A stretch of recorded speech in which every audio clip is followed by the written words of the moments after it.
The driveway was still warm from the afternoon sun. I remember that clearly. The chalk drawings my daughter had sketched, bright suns, crooked hearts, her favorite cartoon bird, were smeared beneath her tiny wheelchair tires. And then there was screaming. A kind of scream I've never heard from her before. Not even during her surgeries. At first, I thought she'd fallen. Maybe her brakes gave out. I dropped my coffee mug and ran outside, barefoot, heart slamming. And that's when I saw her. Karen, standing over my daughter, taser in hand, still crackling, her face twisted like she was the victim. My daughter, Mira, was convulsing, gasping, struggling to form words. She kept trying to say, "I live here.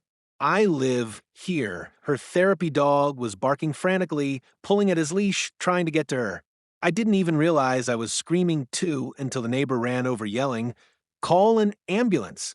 Karen just stood there and muttered she was trespassing. "I warned you people." That's what she said.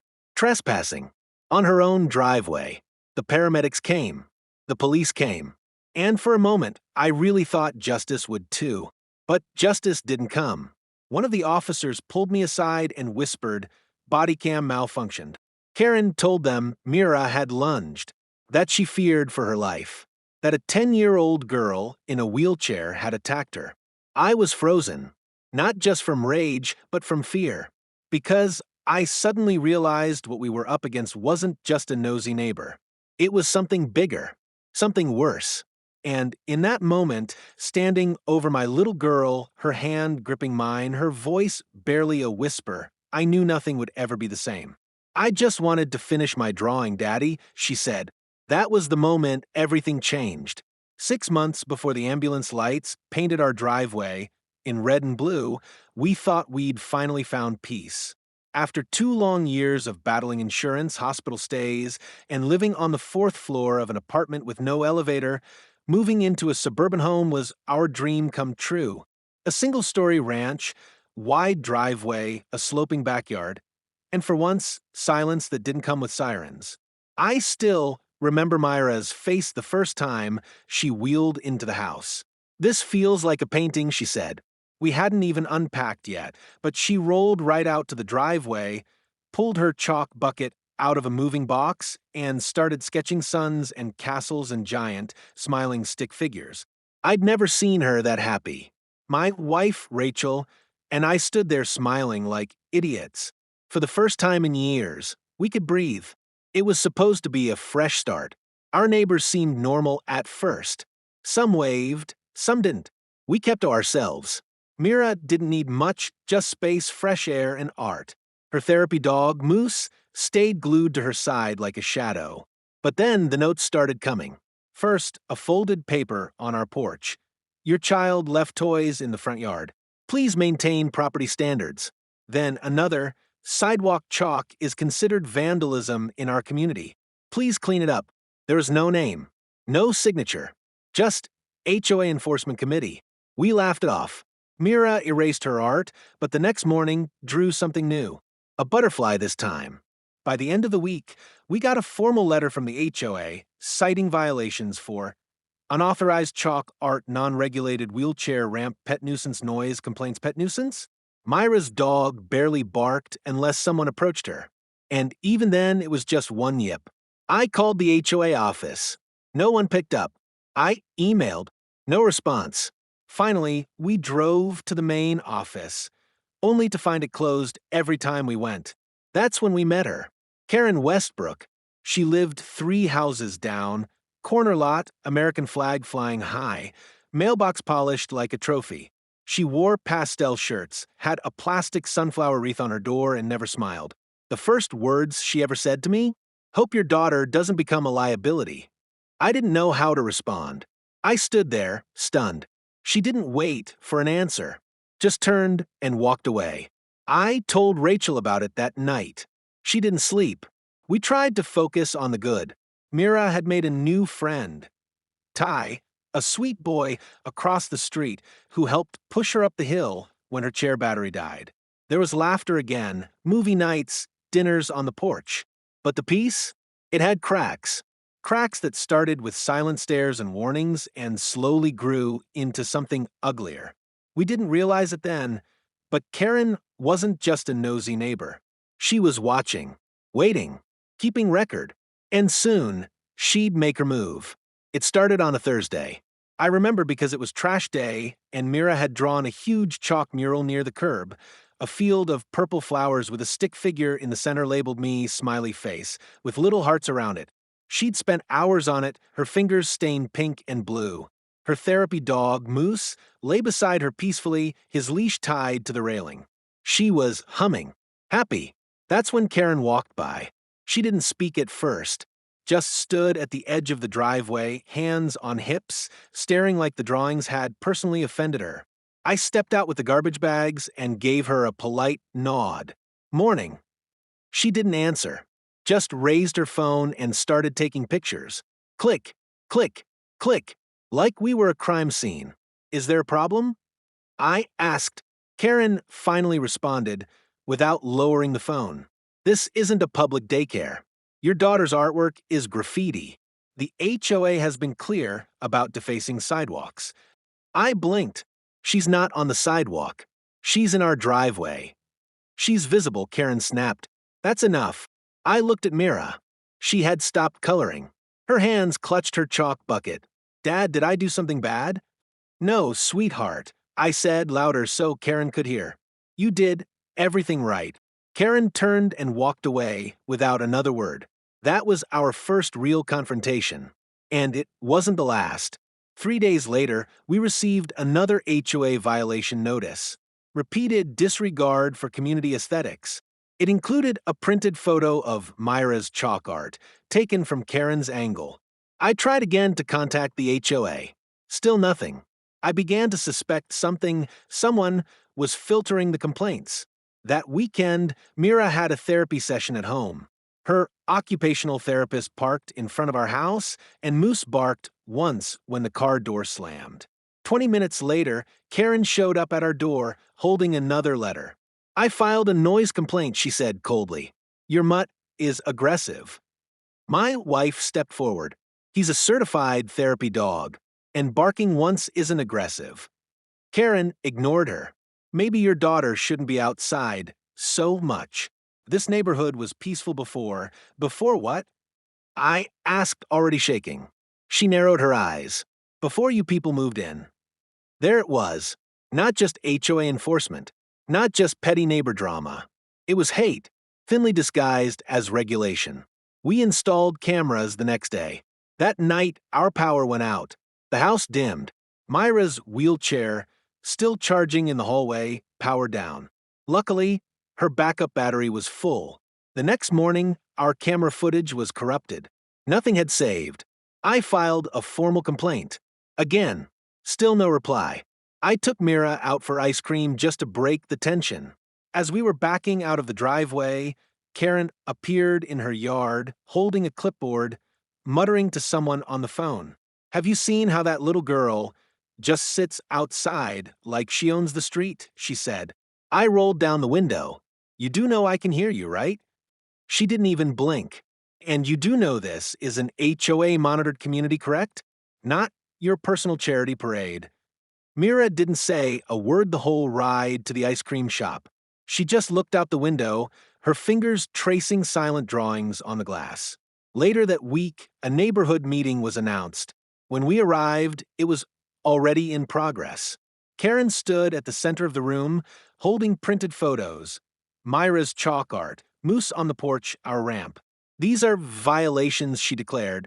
They're setting a precedent. A man in the back muttered, It's just a kid. Karen glared at him. Today it's a kid. Tomorrow it's 5 unsupervised children, barking dogs, and God knows what else. This neighborhood has standards. I stood up. My voice shook, but not from fear, from fury. My daughter draws flowers, not spray tags. She uses a wheelchair because of a spinal condition. And that dog, he alerts us when she's in distress. You are the only danger here. Karen just smiled. And for the first time, I understood something chilling. This wasn't about rules. This was about power. She wanted control. Over the HOA, over the neighborhood, and over us. But she couldn't stand the fact that a little girl in a wheelchair had taken up space she didn't approve of. That was the week Mira stopped drawing outside. And that was the last time she smiled for a while. But the worst hadn't even happened yet. It started getting colder, both outside and inside her home. Mira didn't ask to go outside anymore. The chalk bucket sat untouched in the garage, and her wheelchair parked closer to the living room window than the driveway. She'd watch the world like it was happening to someone else. Every time we heard footsteps on the porch or a knock on the door, she flinched. We tried to reassure her. She can't hurt you, baby. She's just a mean old neighbor.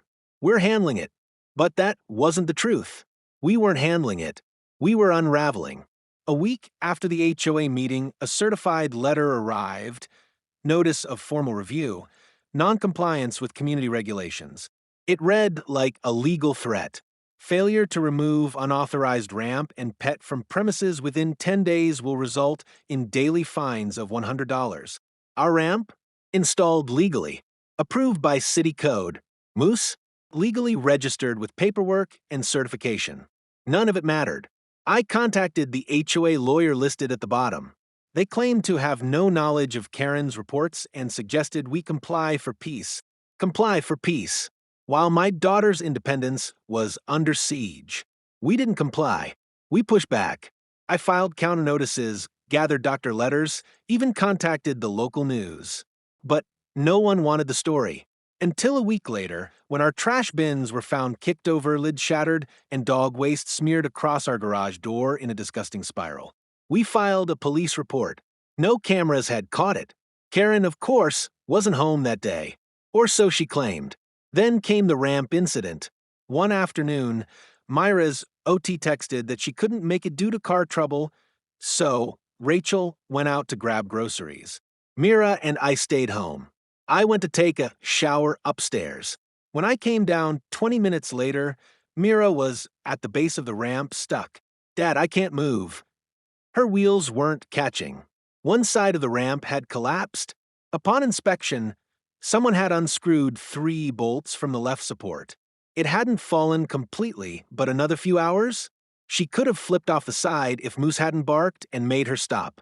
We called the police. Again. They inspected. Again. And they filed it under unable to prove malicious intent. Karen? She was back that day, mowing her lawn, not even looking in our direction. That night, Rachel broke down. She's trying to break us, she whispered. She's just waiting for us to mess up. For one slip. And then she'll have what she wants. We sat in the kitchen for hours, going through everything, every note, every complaint, every interaction. I compiled a digital folder, time-stamped, labeled documented. We backed up the footage. We sent letters to the ADA, to the city council. We even met a civil rights advocate who agreed to look into it. But nothing came of it. Not in time. Then, 2 days before the incident, Mira asked me a question that shattered me. Dad, if I wear a mask and don't talk, will she still hate me? I held back tears. She doesn't hate you. She hates that she can't control us. Mira nodded like she understood, but deep down, she didn't. She was 10. She still believed bad people could be reasoned with. The day before it happened, our mailbox was stuffed with anonymous flyers that read, "Secure our community. Say no to exemptions. Keep HOA strong." It was a photocopied page, low quality, but the message was crystal clear. I tore them up and threw them in the trash. But Mira saw them first. She didn't say a word. She just silently wheeled into her room and shut the door. The next morning was therapy day. Mira was ready early, dressed, hair brushed, jacket zipped. She said she wanted to wait outside for a ride. It was sunny, quiet. I looked out the window and saw her sitting peacefully at the edge of the driveway. Moose was next to her, tail wagging. I turned to refill my coffee. Less than 2 minutes later, I heard screaming. Not just any scream. Her scream. I sprinted outside and saw Karen standing over my daughter, holding a stun gun. That was the slip she was waiting for. Not our slip. Hers. But by the time the cops showed up, it almost didn't matter. It was 9:47 a.m. I remember because I had just checked my phone to see how late the therapist was running. Mira was sitting in her usual spot near the front edge of the driveway, wheels gently angled toward the road. She liked to watch the street, count the birds, guess what kind of dog was passing by. It gave her something to focus on while she waited. She had drawn a little heart on the concrete using a piece of blue chalk earlier that morning. Just one small heart. That's where it happened. I was inside in the kitchen. Rachel was upstairs folding laundry. Moose barked once, a sharp, loud bark. That was rare. He never barked unless something was wrong. Then came the scream. I've heard Mira scream in pain before. After her spinal surgery. After night terrors. But this was different. It wasn't just pain. It was terror. By the time I flung the front door open, I saw her lying on her side, her limbs shaking. Her fingers twitched, and her face was wet with tears and drool. Her wheelchair was tipped halfway, the right wheel spinning in the air. Moose was barking wildly, his leash stretched taut, trying to reach her. And standing above her was Karen. A black stun gun was still clenched in her hand, and her finger had just released the trigger. It buzzed for a second more before going silent. What did you do? I shouted, sprinting forward. Karen took a step back but didn't drop the weapon. She was threatening me, she said coldly. I dropped to my knees beside Mira, gently rolling her on her back, checking her breathing. Her chest was rising fast, too fast, and her arms were still jerking uncontrollably. She was trespassing. Karen shrieked. I looked at her in disbelief. She was in her own driveway. Our driveway. She was waving something at me, she insisted. It looked like a stick. I thought it was a weapon. It was the blue chalk. She had been holding a single piece of blue chalk. I scooped Mira into my arms. Rachel had come running out barefoot, screaming. She grabbed Moose's leash. I carried our daughter into the house and called 911, my voice trembling.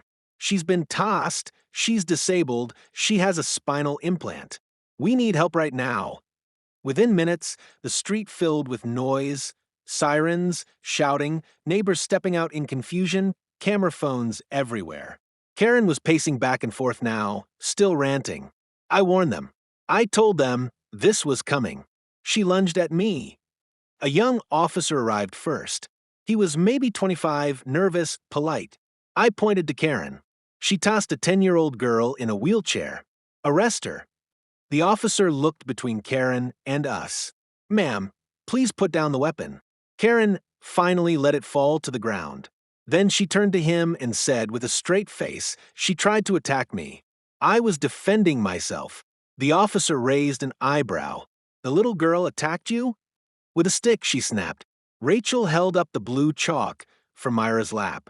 This is what she had. Karen said nothing. Backup arrived. Paramedics lifted Mira onto a stretcher. She was conscious, but barely. Her lips were trembling and her legs had stiffened. Daddy, she whispered. I didn't mean to break the rules. You didn't, baby. You didn't. They loaded her into the ambulance, Moose crying at the back door. I rode with her. Rachel stayed behind to speak, with the officers.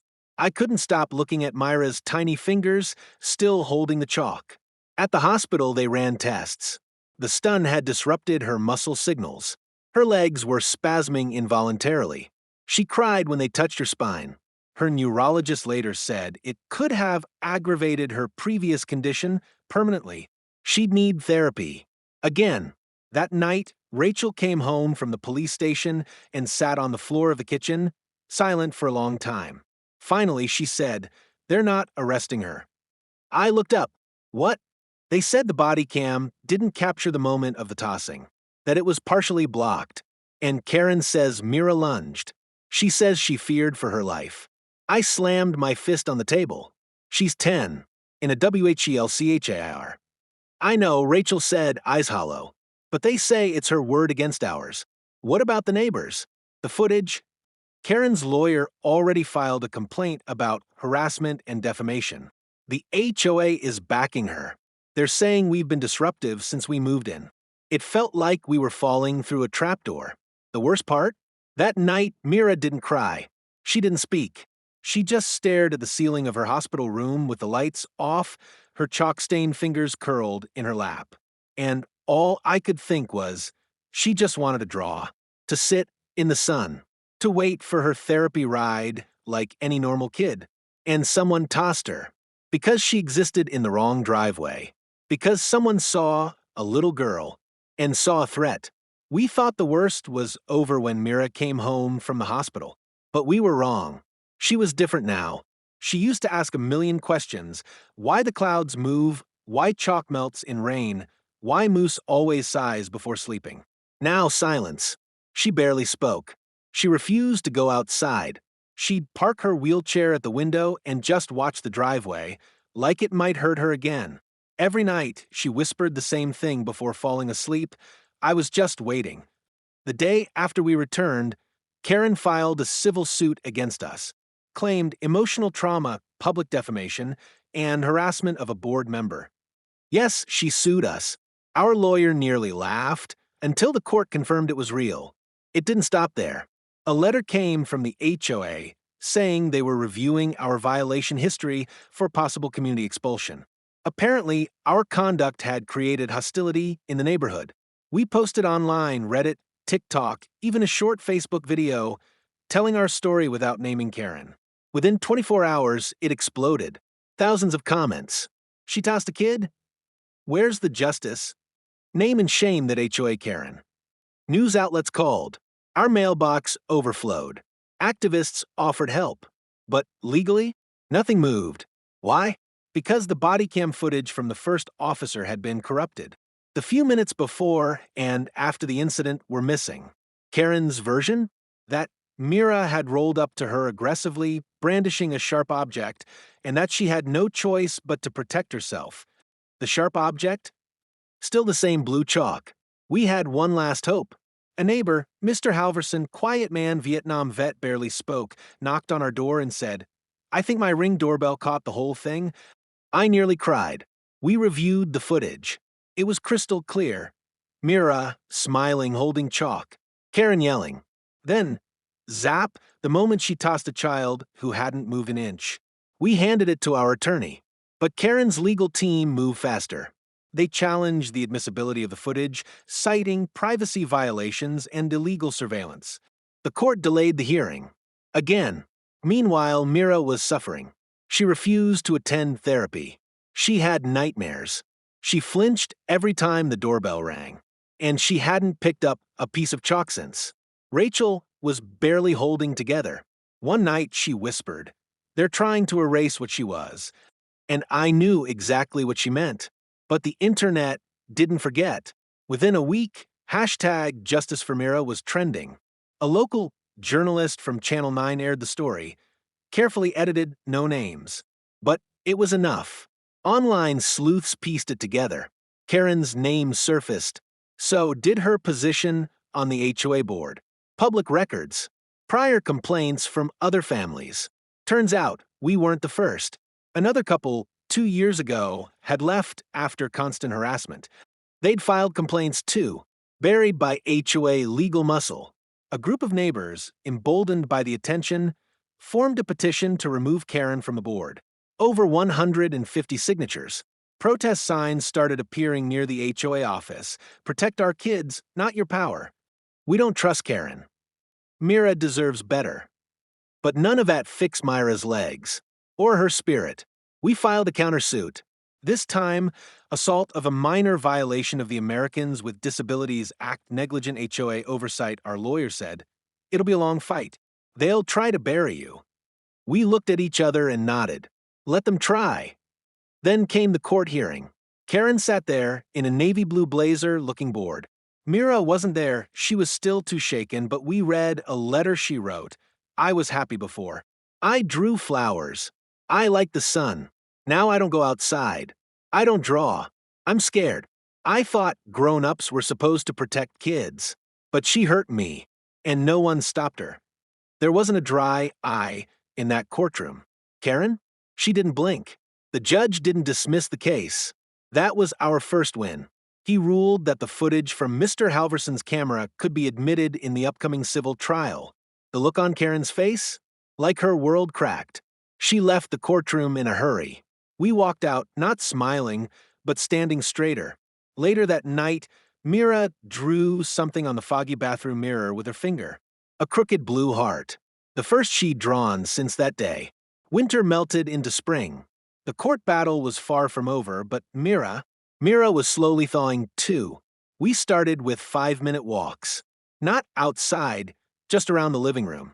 Then 10. Then to the porch. She still wouldn't go near the driveway, not at first. That part of the world was haunted for her. We didn't push. We waited. One morning, I found her sitting at the dining table with a box of fresh chalk Rachel had bought weeks ago, still sealed. Mira ran her fingers over the lid, hesitant, unsure. "Do you want to open it?" I asked. She shook her head. But the next day, it was gone from the table. Later, I found it hidden beneath her bed. She was thinking about it. Therapy resumed slowly. Her physical therapist was gentle, kind, and new because Mira had asked if she could meet someone who didn't already know what happened. She was trying to reset her story. It wasn't easy. She struggled with leg tremors. Sometimes her hands wouldn't grip the wheels right. But every time she got discouraged, Moose would rest his head in her lap and nudge her elbow until she laughed. Her laugh was different now. A little quieter. A little older. But it was back. In the neighborhood, things changed too. The HOA board removed Karen after the court allowed the neighbors' footage as evidence. She resigned voluntarily, of course, but everyone knew what that meant. A new president took over, Mr. Halverson. He came by one day with his wife and granddaughter. She was Myra's age. He didn't say much, just handed Mira a folded paper. Inside was a permit that said, "Sidewalk chalk is officially welcomed in this community." At the bottom, a hand-drawn purple flower, signed by the neighborhood kids. Mira didn't say anything at first, but that weekend, we found her sitting quietly on the porch, chalk bucket on her lap, Moose lying by her side like a royal guard. Rachel and I watched from inside, holding our breath. Mira wheeled to the very edge of the driveway. She hesitated, looked down, and then one slow stroke of color. Then another, and another. We didn't interfere. We just let her be. An hour later, we stepped outside. The driveway was covered in stars, swirls, fireflies, words. One word stood out in thick yellow, free. Kids started coming over. One by one. Ty, the neighbor boy, brought his own chalk and drew a giant lion. The new therapist joined too, drawing a rainbow with crooked hands. Even Mr. Halverson, cane and all, drew a stick figure that Mira labeled Mr. H. For the first time in what felt like forever, our house didn't feel like a prison. It felt like a home. One evening, as we were locking up, Mira turned to me. "Daddy? Yeah, baby. Was it my fault?" The question cracked something inside me. I knelt down, looked her in the eyes, and said, "No, never. Not even a little bit. You were being exactly who you're supposed to be, a kind, brave little girl who just wanted to play." She nodded slowly. "Okay." And then, finally she smiled. Not the sad kind, not the polite kind, but the full kind. The kind I thought we'd lost. Months later, the civil case closed in our favor. Karen was fined, publicly censured. The HOA paid damages. It wasn't enough. It never would be. But Mira didn't care about the money. She just asked if we could host a chalk art contest in the driveway. We did. Over 20 kids came. They laughed. They played. They called Mira the Chalk Queen. And in the middle of the chaos, with color-streaked pavement and sunlight pouring down, I saw her whisper something to Moose. "We're safe now." Because she just wanted to play. And now she could. If Myra's story moved you, even a little, don't let it fade. Leave a comment. What would you do if this happened to your child? Like this video if you believe every child deserves to feel safe in their own home. Share this with someone who needs to know that abuse of power can and must be challenged. Subscribe to our channel. HOA denied access, where every voice is heard and every injustice is exposed. Because sometimes it starts with chalk, but it ends with courage.